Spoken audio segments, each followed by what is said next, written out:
Hello, welcome once again, aloha, to Hawaii Snapshot, the new endeavor here at civilbeat.com, where we're reaching out to fascinating people doing all kinds of cutting-edge things around the neighbor islands of Hawaii. And today we're talking to someone with really an amazing story to tell. Brandy Varvel is the shelter coordinator at the Kauai Humane Society. And Brandy, first of all, welcome to Hawaii Snapshot. Thank you for participating. Thank you so much for having me. You came there pretty recently, right, to the shelter? Yeah, I moved to Kauai at the end of August specifically for this job, yes. Okay, and you got there and you saw kind of a problem, basically, right?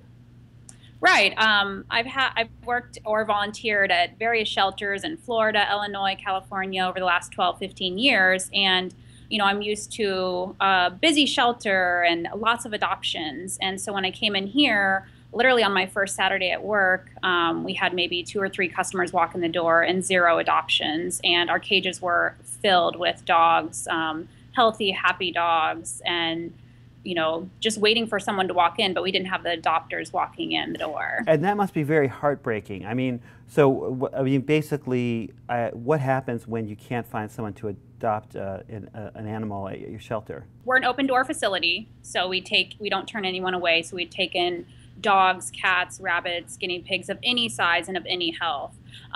Once they're placed up for adoption, we like to keep them up for adoption, hoping they find their forever home. But because we're an open door facility, we could get 20 dogs in tomorrow, but have no empty cages to put them. So that's where, you have to make a choice of euthanasia. Of course, we're going to outreach to foster homes or volunteers and always, plug adoptions first. No one wants to have to go the route of euthanasia, but that would be what would have to be done. And I should mention that one of our investigative journalists here, Nick Gruby, was on Kauai last week, and he was on another assignment, but he was kind enough to stop in and took some amazing photographs and video, which we are looking at as we're talking to you now. And so Brandy, you had an idea, right? I mean, what exactly was the idea that you came up with to try and save some of these dogs? Well, basically, I saw our cages filled with dogs and puppies. A lot of them were very unique. That's another thing I noticed coming here from the mainland. We had a lot of Airedale mixes, Hound mixes, and Whippet mixes. Those are not common in mainland shelters, but they're common here because we have a large hunting community, and those are the breeds that they are, they're breeding. And so let's travel down a shot here that Nick took. We wind up on a dog which looks to me almost like a Dalmatian. What kind of dog is that? We have him listed as a German short-haired pointer mix. Yeah. Okay, but that's not a typical dog that you would see in a shelter in the mainland? He looks pretty purebred, and so a dog like that would get adopted pretty quickly in the majority of mainland shelters. But he's been with us for 2 or 3 months now. Oh, what's his name?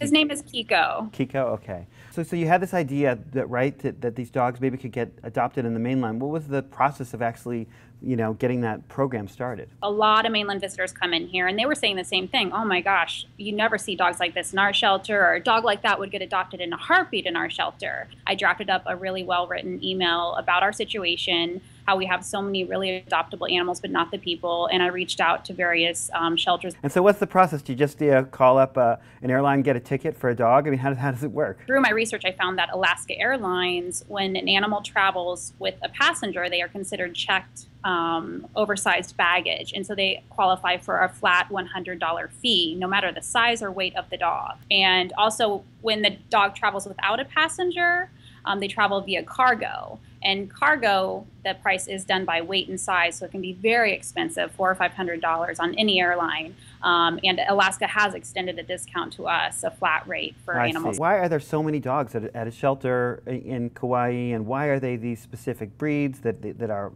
would be rare on the mainland? You're asking about the different unique breeds here. It is an outpouring from the hunting community because they primarily use Airedale mixes, Hound mixes, and Whippet mixes. When people go hunting, they go with maybe 5, 6, 10 dogs, and they go up to Kauai State Park. During the hunt, the dogs are off leash, and so during the hunt, they may lose 1 or 2 of the dogs. They may try to go back and find them, but they may not be successful, and therefore a week or 2 later, someone comes upon the dog, then the dog comes to us. So it's like an entirely different kind of cultural situation. We're not talking about people who have 1 or 2 dogs. Sometimes people have 6 or 7 dogs, is what you're saying. Right. Right. So explain to me a little bit more about how this thing with people stopping in the shelter there. Are these just people who are just like, this is like a subculture of people who just love pets and they will just visit a Humane Society shelter even if they are not looking for a pet? Yes. Like I said, there's primarily one major road that travels around Kauai. We are located right on that road. There's signs on there saying Kauai Humane Society, and there's nothing to the left or right of us. And so a lot of people stop in. We have a beautiful building, and so they want to see what we're about. Let's look at another shot that Nick took. It's just a shot of a map, I think, with people who have adopted some individuals have adopted some of these pets, some of these dogs. So those are people who just stopped in, and what they had their hearts broken, or that was their plan to adopt all along. Some people plan it and some don't. They come in, they meet an animal, they fall in love, and maybe they're here for a week or 2. They come and visit the animal every single day, and by the end of their trip, they decide they'd like to adopt. Other people have spent time with the dog, go back to Canada, New Jersey, New York, and shoot an email and say, "Hey, is Scruffy still there?" And we let them know, yes, he is. They're like, "Okay, well, we would really like to adopt." What has been the most, I guess, touching, heartwarming part of the story for you?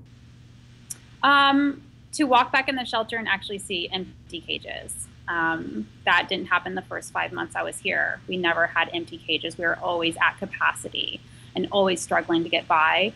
Since December 1st, we've transferred about 75 animals to mainland shelters. And so it's really helped us decrease our euthanasia and increase the animals that are being saved. I'm sure people are going to want to know if they want to adopt a dog or if they want to help you out in this project. What can they do? If you're flying to Kauai and you're headed back to these certain cities, we have signs all over the island saying, "Hey, are you flying to this city or this city?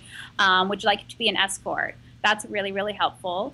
As well as if you live in the Bay Area, the flight gets in at midnight with these dogs, and so we're always looking for volunteers to come and pick up the dog at midnight, keep them overnight, and drop them off at the shelter the next day. Brandy Varvel, Shelter Operations Coordinator at the Kauai Humane Society, I want to thank you so much for participating in Hawaii Snapshot. And if you've got a story or an idea for someone you think we should interview, please let us know. You can always send me an email here at joe@civilbeat.com or connect with us through Facebook. And thank you very much again, Brandy, and aloha.